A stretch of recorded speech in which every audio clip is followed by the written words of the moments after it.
Your phone rings. You pick it up. The person on the other end says, "Hi, is this a good time to talk?" And you say, "Nothing." Or maybe, "Yes, yes, okay." Or maybe you just say yes and then panic for the next 30 seconds wondering what is coming next.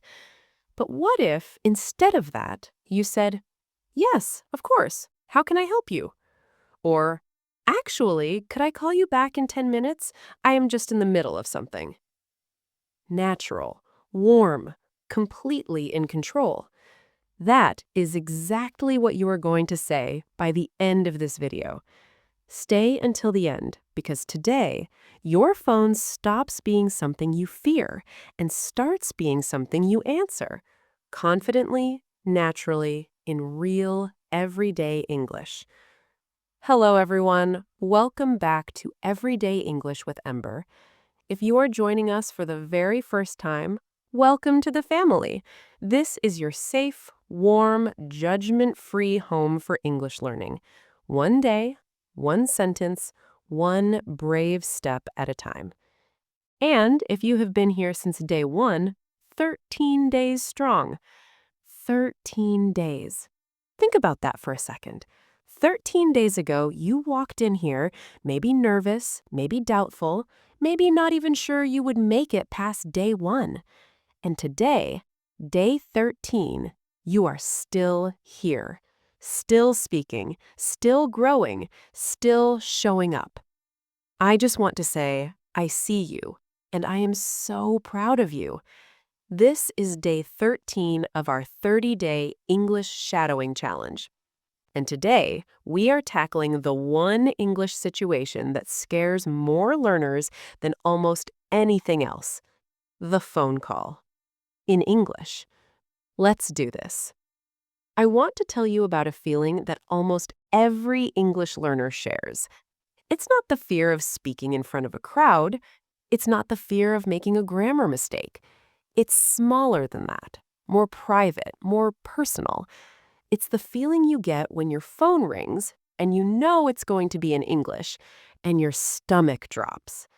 And I know exactly why that happens, because a phone call strips away every safety net you have.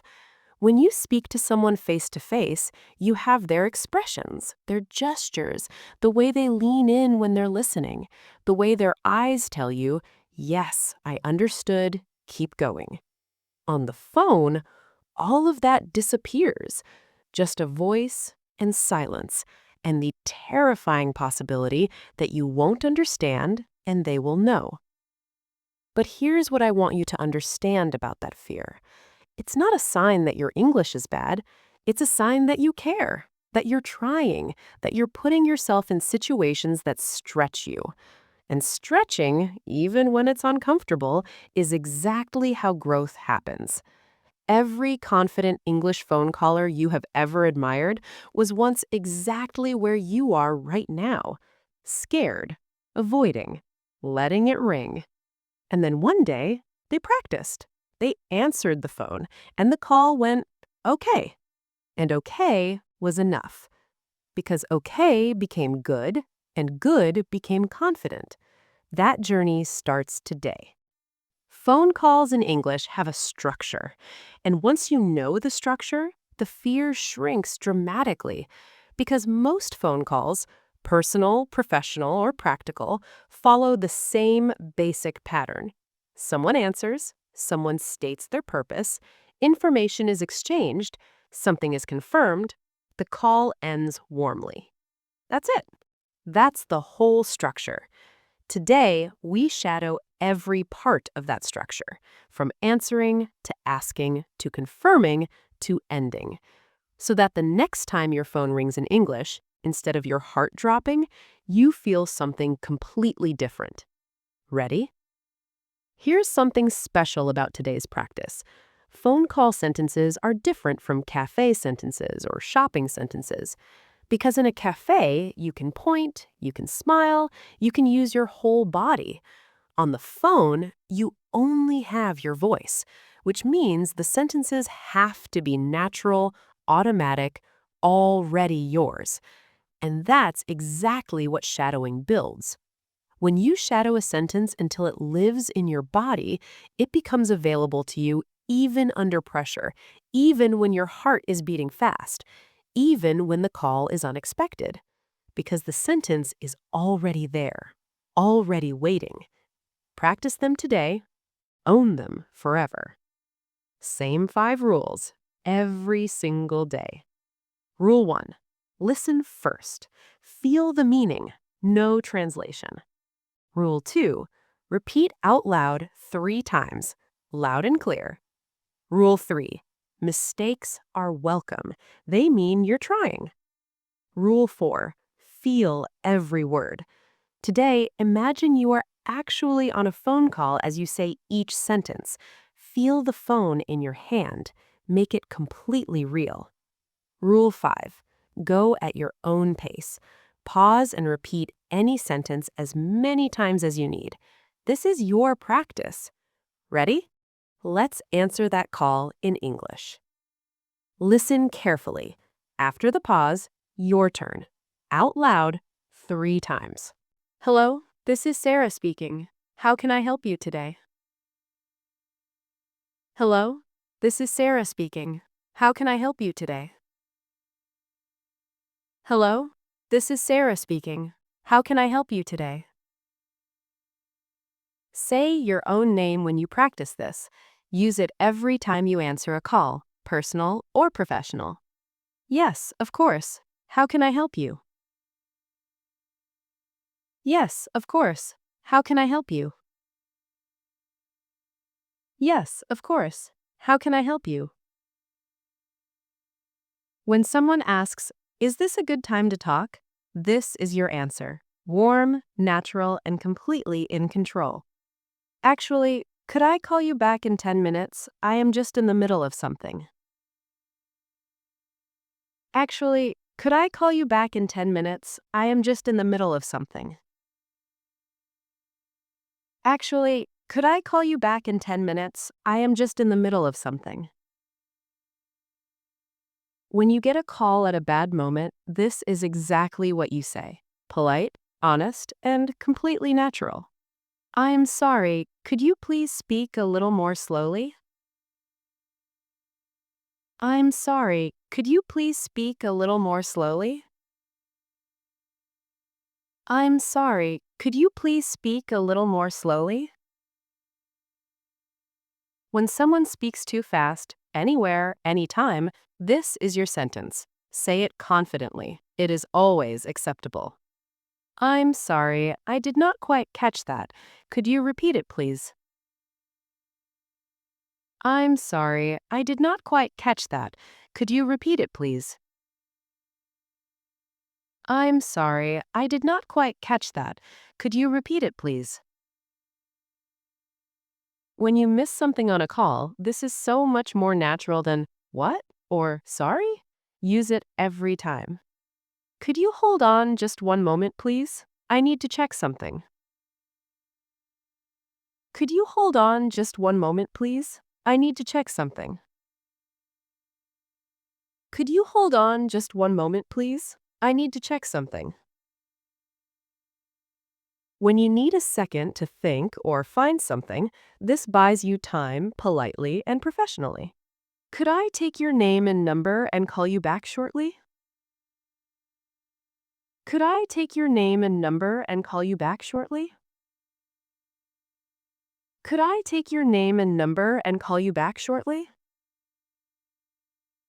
When a call catches you off guard, this handles it perfectly. Professional, calm, and completely natural. I'm calling to check on something. Is now a good time? I'm calling to check on something. Is now a good time? I'm calling to check on something. Is now a good time? When you make a call and want to be considerate, always ask this first. It shows respect for the other person's time. I just wanted to let you know that I will be a little late today. I just wanted to let you know that I will be a little late today. I just wanted to let you know that I will be a little late today.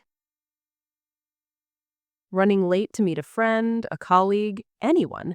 This is the natural English way to let them know. Simple and considerate. Could you send me the details in a message so I don't forget? Could you send me the details in a message so I don't forget? Could you send me the details in a message so I don't forget? When someone gives you information on a call, ask for it in writing too. This works with friends, family, and anyone giving you important details. Just to confirm, we are meeting at 7 o'clock tonight, right? Just to confirm, we are meeting at 7 o'clock tonight, right? Just to confirm, we are meeting at 7 o'clock tonight, right? Always confirm plans before you hang up. This saves confusion and shows you are organized and attentive. I am afraid I cannot make it tonight. Can we reschedule? I am afraid I cannot make it tonight. Can we reschedule? I am afraid I cannot make it tonight. Can we reschedule? When plans change and you need to cancel, this is the most natural and polite way to say it in English. I think there may be some confusion. Let me explain what I meant. I think there may be some confusion. Let me explain what I meant. I think there may be some confusion. Let me explain what I meant. When there is a misunderstanding on a call, this clears it calmly without blaming anyone. Use it any time things get unclear. Sorry, the line is not very clear. Can you hear me okay? Sorry, the line is not very clear. Can you hear me okay? Sorry, the line is not very clear. Can you hear me okay? When the connection is bad, this is exactly what fluent speakers say. Simple, natural, and instantly understood. Could you speak up a little, please? It is quite noisy where I am. Could you speak up a little, please? It is quite noisy where I am. Could you speak up a little, please? It is quite noisy where I am. When you are in a busy place and struggling to hear, this explains the situation politely and asks for what you need. Let me give you my number in case we get cut off. Let me give you my number in case we get cut off. Let me give you my number in case we get cut off. When you are in a bad signal area, say this before the call drops. It shows you are prepared and considerate. I will look into that and get back to you as soon as I can.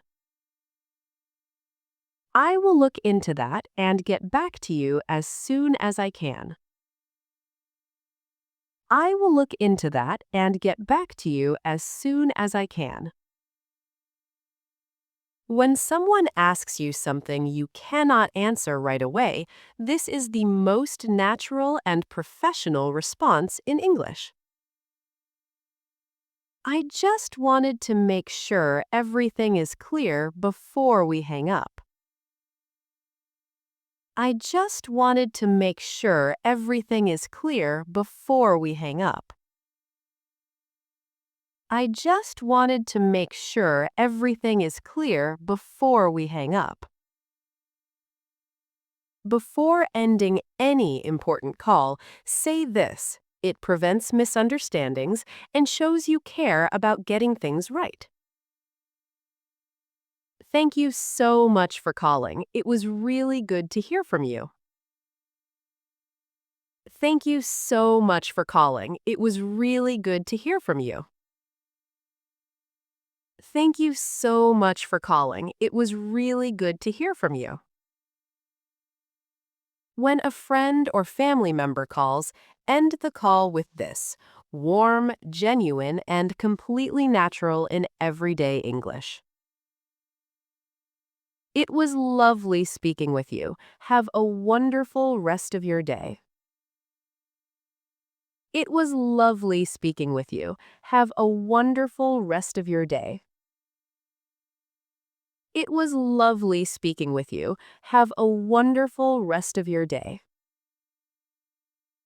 The perfect way to end any call with anyone: warm, natural, and memorable. Use it every single time. And that is day 13. 20 sentences. Every part of a real English phone call covered. Owned. Yours. Tonight, try this. Call a voicemail. Call an automated service. Call anyone who will pick up. And use just one sentence from today. Just one. Maybe, could I call you back in 10 minutes? Maybe, just to confirm.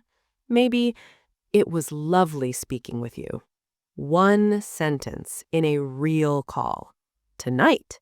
Because practicing here is powerful, but using it in real life, even just once, is where everything changes.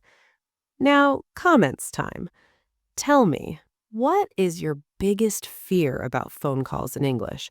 Is it the speed? Not understanding? Not being understood?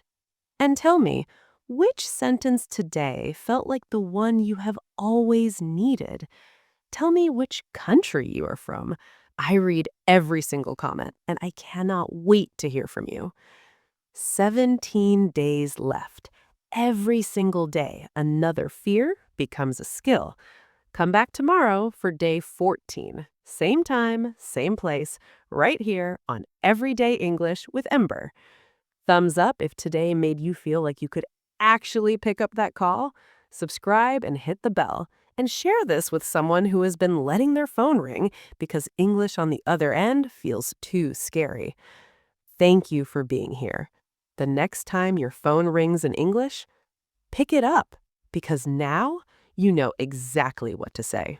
See you tomorrow. Bye for now.